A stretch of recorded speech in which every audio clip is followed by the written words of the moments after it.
Hey family, how y'all doing? Solomon Savoy, host of Faith-Based Workplace here on YouTube. Hey, I just want to talk to y'all a few minutes. It's not gonna be a long video or anything like that. Just want to talk to y'all a few minutes about narcissist abuse, about healing from narcissists real quick. We'll touch on that, and then love after narcissist abuse. Because I think so many times people, and I talked about this before actually. If you watch any of my videos, I've touched on this before. But so many times people think that after narcissist abuse, it's just no love. It's nothing. You'll never be able to find somebody, else or anything like that.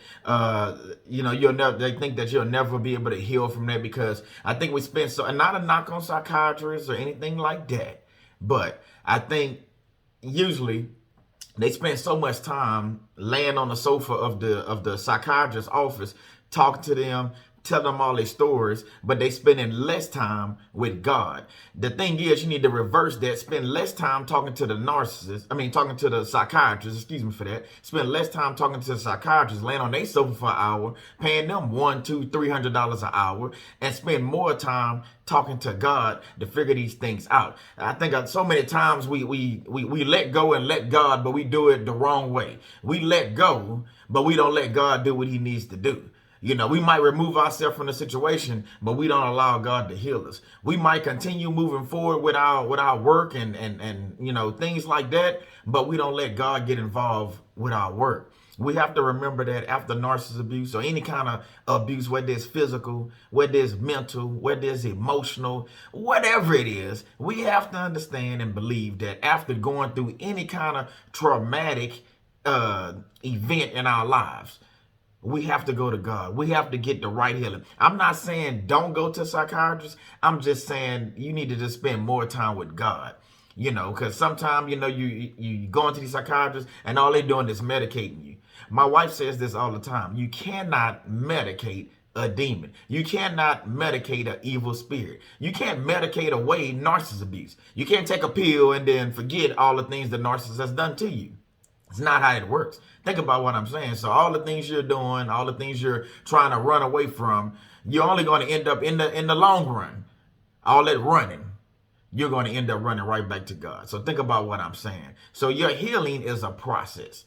And when I say process, it's not a day, it's not a month, it might not be a year, it might be years to get through that healing. And you might not never, ever, ever truly heal. But you can start this process and you'll start to feel better. You'll start to look better. You'll start to, realize what the narcissist was, what they did to you, and how you can, change things or recognize the red flags moving forward in relationships, whether it's your mom or your dad or kids or whatever.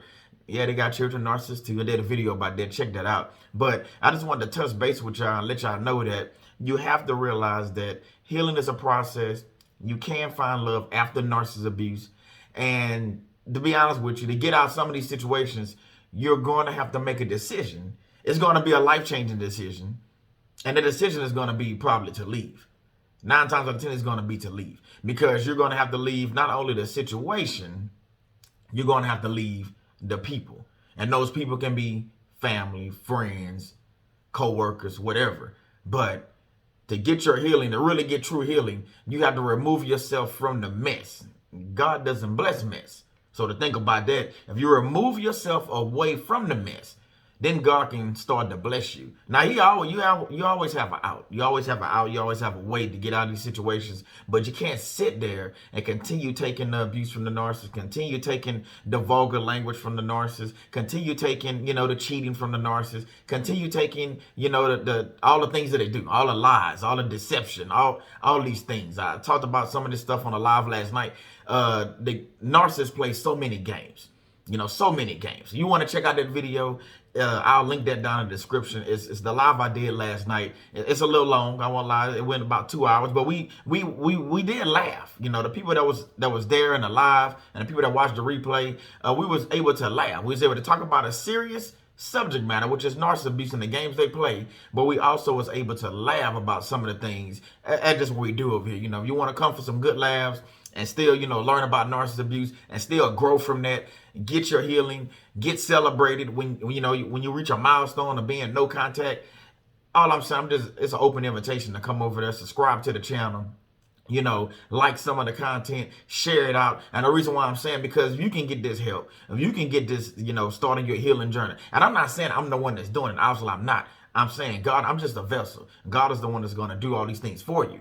But coming over here and listening to channels like myself or like my wife at Narc Free Living, listening to these channels, you know what I'm saying, like Pink Girl Teaches Joy, or like my sis Telsha, the T on NPD relationship. Listen to these different channels. It helps you. It molds you and show you some things that you might have missed.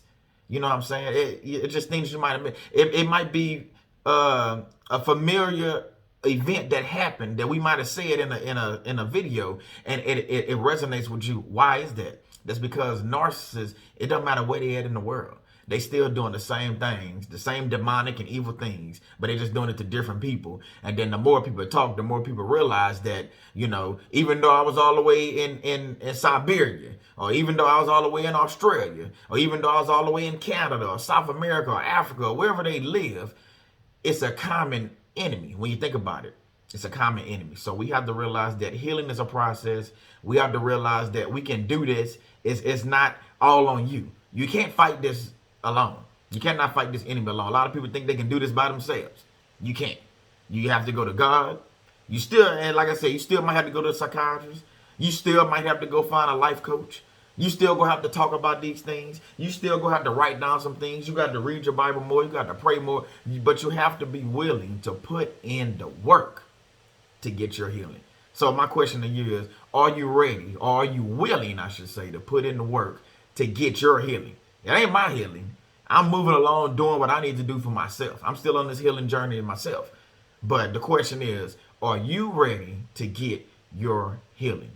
Are you ready to say enough is enough? Are you ready to acknowledge that the person that you've been in love with the last 5, 10, 15, 30 years is a narcissist?